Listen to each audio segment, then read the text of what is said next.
بسم اللہ الرحمن الرحیم۔ السلام علیکم۔ آج 16 فروری بروز منگل ہم بات کریں گے کشمالہ طارق اور ان کے بیٹے کے خلاف جو کیس ہوا تھا، جو 4 معصوم لوگوں کی جان لے لی تھی، اور وہ صرف ان کی جو آپ سمجھ لیں کہ ان کی غلطی تھی، اور اس غلطی کی بنیاد پر وہ غلطی اس لیے اس کو ہم کہتے ہیں کہ وہ جو کیس ہے وہ جس کو مرڈر کہتے ہیں، وہ قتل خطا کا کیس ان کے خلاف تھا کہ جب کوئی ریش ڈرائیونگ کرتے ہوئے کسی کی جان لے لے تو وہ قتل خطا میں آتا ہے، اور ساتھ اس میں یہ بھی ہوتا ہے کہ اس میں انٹینشن نہیں ہوتی لیکن غلطی ہوتی ہے۔ اور غلطی یہ ہے کہ وہ جو وہاں پر اسپیڈ لمٹ تھی یا جو رولز تھے ان کو فالو نہیں کیا گیا اور اس کی بنیاد پر کسی کی جان لے لی ہے۔ اس سے بڑھ کر میں سمجھتا ہوں، اگر آپ کہتے ہیں کہ یہ غلطی نہیں ہے، آپ کہتے ہیں کہ یہ معاملہ جو ہے وہ اتنا زیادہ ان کا قصور نہیں ہے، تو میں کہوں گا کہ یہ بالکل غلط ہے۔ اس کی وجہ یہ ہے کہ آپ کی اگر ایک چھوٹی سی بھی غلطی سے کسی کی جان چلی جائے اور ایک انسان کی جان چلی جائے تو اس کی کوئی معافی نہیں ہے، اور اس کا آپ کو جو سزا ضرور ملتی ہے۔ اور یہی وجہ ہے کہ کشمالہ طارق اور ان کے بیٹے کے خلاف آج کیس کی سماعت ہوئی ہے، اور کشمالہ طارق کا بیٹا عدالت میں پیش ہوئے۔ بڑی اہم سماعت ہے، اور اس میں کشمالہ طارق نے جرم تسلیم کر لیا ہے، اور عدالت نے بھی اہم حکم جاری کر دیے۔ وہ ڈیٹیلز بھی میں آپ کے ساتھ شیئر کروں گا۔ پہلے میں آپ کو بتاتا چلوں کہ جو ہائی کورٹ حملہ کیس ہے اس میں ایک اور اہم ڈیولپمنٹ ہوئی ہے۔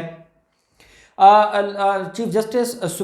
جو اسلام آباد ہائی کورٹ ہے، انہوں نے پہلے یہ فیصلہ جاری کیا تھا کہ کچھ وکلاء جو ہیں ان کو گرفتار کیا گیا تھا، کسی کی ضمانت جاری ہے، کچھ کو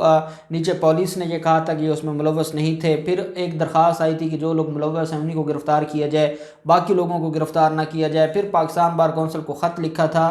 چیف جسٹس اسلام آباد ہائی کورٹ نے، اور اسلام آباد ہائی کورٹ کے اس خط کا جواب بھی پاکستان بار کونسل کی طرف سے آ گیا ہے کہ ہم اس معاملے پر مذمت کرتے ہیں اور ہم اس معاملے پر عدالت کے ساتھ بیٹھنے کو تیار ہیں۔ چیف جسٹس صاحب ہمیں ٹائم دیں، ہم بیٹھنا چاہتے ہیں۔ خیر، اب یہ معاملہ چل رہا تھا، اور اب پاکستان بار کونسل کا جو کردار ہے اس کے اوپر کل جو سپریم کورٹ آف پاکستان میں ڈسکشن ہوئی ہے، اور جس طریقے سے اس کے اوپر بات ہوئی ہے، اور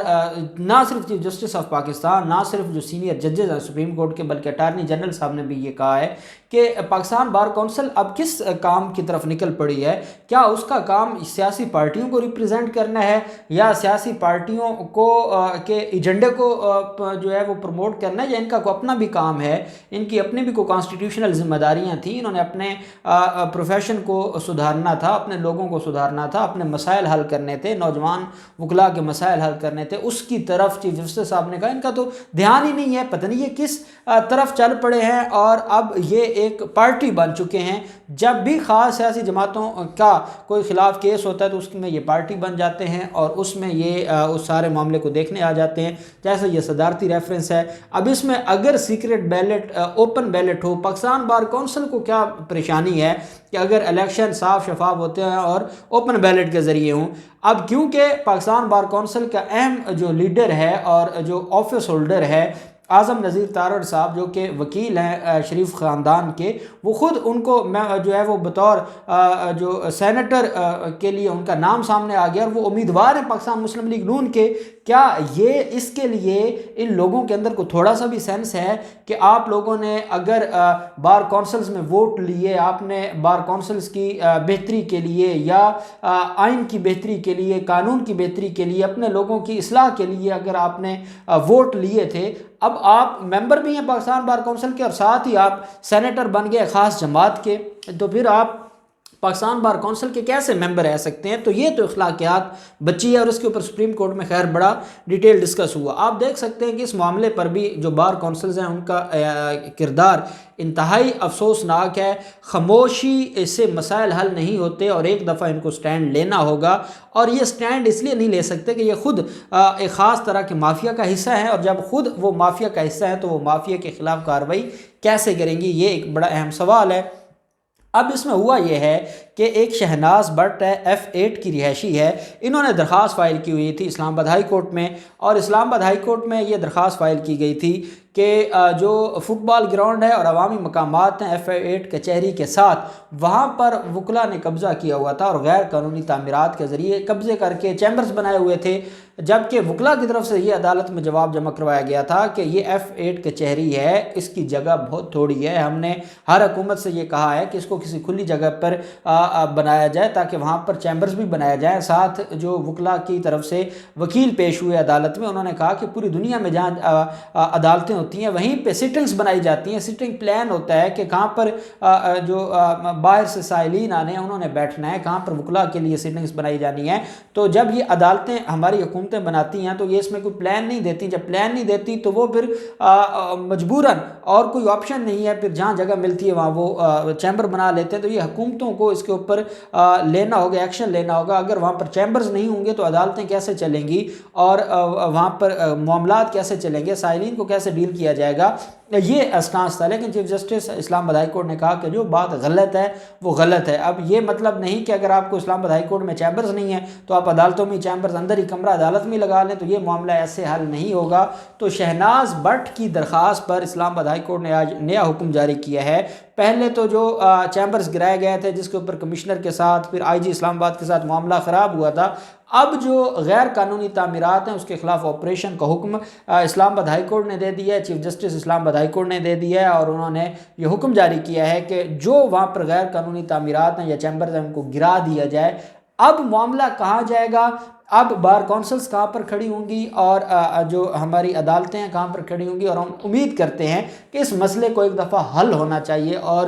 اس مسئلے پر اب کوئی نہ کوئی ایسا کام ضرور ہونا چاہیے کہ یہ جو روز کی جو جوڈیشری کے آپس کے معاملات ہیں یا جو بارز کے اور بینچ کے آپس میں لڑائیاں ہیں ڈیلی بیسس پر ہم دیکھتے ہیں، اب ان سے چھٹکارا ملے قوم کو، تاکہ جو لوگ اپنے مسائل لے کر جاتے ہیں ان کے مسائل کو وہاں پر حل کیا جائے، نہ کہ ان دو لوگوں کی یا دو جو ادارے ہیں ان کی آپس میں لڑائی کو ہم دیکھتے رہیں۔ تو ہم امید کرتے ہیں کہ اب اس کا کوئی نہ کوئی فائنلی حل نکلے گا اور بار کونسلز کو بھی تھوڑی سی عقل آئے گی اور وہ اس معاملے پر جو ہے وہ مافیا کا ساتھ نہیں دیں گے، بلکہ اپنے پروفیشن میں پروفیشنل لوگوں کا، چاہے چند رہ گئے ہیں لیکن ابھی بھی کچھ نہ کچھ ہیں، ان کو بچا لیں اور آپ اس تباہی سے بچ جائیں۔ دوسری طرف ہم دیکھتے ہیں جو معاملہ ہے جو کشمالہ طارق کا، کشمالہ طارق کے خلاف جب FIR کشمالہ طارق کے بیٹے اور ہسبینڈ کے خلاف درج ہوتی ہے تو کشمالہ طارق نے، آپ کو یاد ہوگا، ایک پریس کانفرنس کی تھی۔ کشمالہ طارق نے کہا تھا کہ میرا بیٹا اس میں انوالو نہیں تھا اور میرا ڈرائیور گاڑی چلا رہا تھا اور میرے ڈرائیور سے یہ غلطی ہوئی ہے، اور ہم ہر حال میں ان فیملیوں کے ساتھ کھڑے ہیں اور ہم قانون کے مطابق سزا دیں گے اور ہم قانون کے مطابق ڈرائیور کو سزا ملے گی۔ یہ ڈرائیور کو قربانی کا بکرا بنا کر تھانے میں بھی پیش کر رہے تھے، لیکن کیونکہ جو سیف سٹی اور سیف اتھارٹیز کے جو کیمراز ہیں، CCTV کیمراز جو لگے ہوئے ہیں، ان میں واضح آ گیا تھا کہ جو بیٹا ہے اذلان، اور جس کے پہلے بھی بڑے جو ان کے کارنامے ہیں ان کے بارے میں مختلف رپورٹیں بھی ہیں، کبھی وہ FC کالج میں لڑائی کر رہے ہیں، تو وہ ایک خاص مینٹیلٹی ہے جو اتنا بڑا ظلم کرتے ہیں اور جن کو انسان کی قدر ہی نہیں ہے، تو وہ ڈیفینیٹلی ایک خاص طرح کی مینٹیلٹی ہے۔ خیر، اور ڈرائیور کو تو چھوڑ دیا گیا اور ان کے بیٹے نے عبوری ضمانت کروا لی تھی، جس کے اوپر آج سماعت ہوئی ہے، اور یہ جو سماعت ہے یہ ایڈیشنل سیشن جج ہیں اسلام آباد کے، ان کی عدالت میں اس کیس کے اوپر سماعت ہوئی ہے۔ اس میں یہ آج بتایا گیا ہے کہ جو 4 لوگوں کی ڈیتھ ہوئی تھی، اور کشمالہ طارق کے وکلاء نے عدالت کو بتایا ہے اور اذلان کے وکلاء نے عدالت کو بتایا ہے کہ 3 جو مقتولین ہیں ان کی فیملیوں سے راضی نامہ ہو گیا ہے اور ایک فیملی کے ساتھ بات چیت چل رہی ہے۔ اب آپ دیکھیں یہ بڑے مافیاز جو ہیں، یہ جو بڑے اپنے آپ کو بڑا سوفسٹیکیٹڈ اور پڑھا لکھا اور بڑا لیڈر سمجھتے ہیں، ان لوگوں کی مینٹیلٹی دیکھیں، انہوں نے لوگوں کی جانیں لی ہیں اور ان کے اوپر پریشر ڈال کے ساتھ ہی انہوں نے اس کو جو معاملہ ہے دیت کا اس کی طرف لے کے آ رہے ہیں، اور یہ سمجھتے ہیں کہ جو انہوں نے قتل کیے ہیں وہ زبردستی دیت سے ان کو اللہ کی بارگاہ سے بھی معافی مل جائے گی۔ ایسا نہیں ہوتا، دیت ہمیشہ ود کنسنٹ اور ول کے ساتھ ہوتی ہے اور آزاد مرضی کے ساتھ ہوتی ہے۔ جب اس اتنے بڑے مافیاز انوالو ہو جائیں تو وہ لوگ کبھی بھی، یہ جو دیت ہوتی ہے یہ کبھی بھی ایسا نہیں ہوتا۔ اب اس میں اگر آپ کا بیٹا گناہگار نہیں تھا تو آپ نے راضی نامہ کیوں کیا ہے؟ اگر آپ سچی تھیں اور آپ نے جو بات کی تھی، اس کا مطلب ہے آپ نے اقرار جرم کر لیا ہے کہ آپ سے غلطی ہوئی ہے یا آپ سے جرم ہوا ہے یا آپ نے یہ اوفینس کیا ہے، اور اب آپ اس کا اقرار کرتے ہوئے دوسری پارٹی کو جو بھی ہے لے دے کر کے آپ راضی نامہ کریں اور اس کی رپورٹ عدالت میں پیش کریں، جبکہ سرکاری وکیل نے عدالت میں بتایا کہ اس معاملے پر راضی نامہ نہیں ہونا چاہیے، یہ ایک مینٹیلٹی ہے، اور اگر ان لوگوں کو سزا نہ دی گئی تو یہ ہمیشہ ہی ایسا ہوتا رہے گا۔ جبکہ جو ملزم کے وکلاء تھے انہوں نے کہا کہ جناب جب راضی نامہ ہو گیا ہے اور بیلیبل اوفینسز ہیں سارے، تو اس میں ضمانت دی جائے۔ تو عدالت نے کہا کہ جو ملزم ہے اذلان، اس کا لائسنس ویریفائی کروایا گیا ہے، جس پر پروسیکیوشن نے کہا کہ جی وہ ویریفائی نہیں کروایا، تو عدالت نے کہا پہلے ملزم کا لائسنس ویریفائی کروائیں کہ کیا وہ ڈرائیونگ لائسنس بھی تھا اس کے پاس اوریجنل یا نہیں تھا، یا انہوں نے کوئی جعلی بنایا ہے، تاکہ وہ چیز سامنے آ جائے۔ اگر تو اس کا لائسنس تھا اور وہ پھر اس سے یہ جرم ہوا ہے تو وہ ایک الگ نوعیت ہوگی، اور اگر سرے سے لائسنس ہی نہیں تھا اور اس سے یہ اتنا بڑا حادثہ ہوا ہے تو پھر ایسے شخص کے خلاف اور طرح کی نوعیت کی کارروائی ہوگی۔ تو عدالت نے آج کے دن کے لیے ہی حکم جاری کیا کہ ویریفائی کر کے عدالت میں رپورٹ جمع کروائیں، تاکہ عدالت اس معاملے کو آگے دیکھے گی۔ ڈیفینیٹلی بیلیبل اوفینسز ہیں اور راضی نامہ ہو گیا ہے اور اس کے اوپر بیل ہو جائے گی، لیکن یہ پوری قوم کے لیے ایک سوال ضرور چھوڑ جائے گی، اور ہمارے جو پارلیمنٹیرینز ہیں جو پچھلے 30 سالوں سے حکمران رہے ہیں، کہ کاش انہوں نے کوئی قانون سازی کی ہوتی تو یہ بڑے بڑے لوگ ہمیشہ جو شہزیب قتل کیس ہم دیکھتے ہیں، شاہ رخ جتوئی جو بڑا قاتل تھا، اور وہ بھی انہوں نے بھی اسی طریقے سے دیت کا سہارا لیا تھا، اور یہ ہم دیکھتے رہتے ہیں۔ تو اگر یہ ہمارے جو ممبر آف پارلیمنٹ ہیں یہ خرید و فروخت کی بجائے جو ان کی آئین میں ذمہ داری تھی قانون بنانا یا قانون میں کوئی ترامیم کرنا وہ کرتے، تو آج ہم اس حال میں نہ کھڑے ہوتے۔ اب ان سارے کیسز میں جو بھی ڈیولپمنٹ ہوگی آپ کے ساتھ شیئر کرتے رہیں گے۔ اللہ پاک پاکستان کا حامی و ناصر ہو۔ بہت شکریہ۔ اللہ حافظ۔ پاکستان زندہ باد۔